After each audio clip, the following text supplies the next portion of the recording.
En cette période de transition politique, le Tchad a plus que besoin de l'apport positif de sa jeunesse. C'est le constat que fait Sokoto Abakar Halifa dans son ouvrage intitulé « Le Tchad d'aujourd'hui, défis et devoirs de la jeunesse » paru en juillet 2022.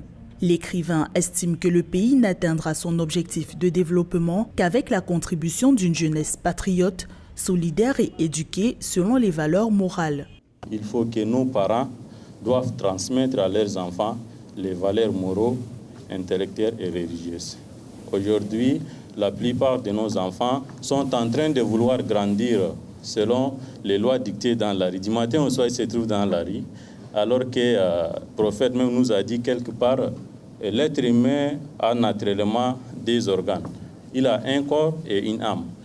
Le corps, on peut nourrir par la nourriture, mais l'âme, on peut nourrir par le spiritualisme.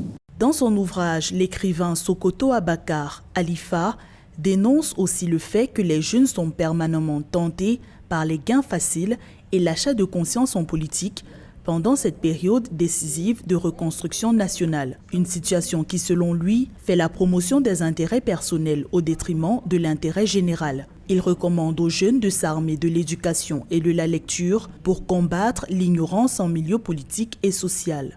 La lecture pourra nous sortir ou pourra nous libérer de la prison de l'ignorance vers le monde des connaissances. Et si la lecture n'est pas importante, Dieu ne dira jamais à notre cher prophète et bien-aimé Mohammed, lis, ikra. Donc la vie de l'homme se trouve dans la lecture. Mais force est de constater, et je déplore même qu'au Tchad, nous avons vraiment un faible lectorat. Nous n'aimons pas la lecture.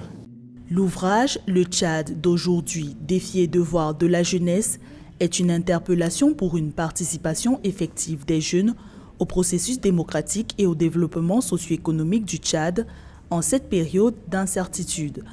Il plaide pour la pacification du pays et l'utilisation rationnelle des jeunes pour lutter contre l'extrémisme violent.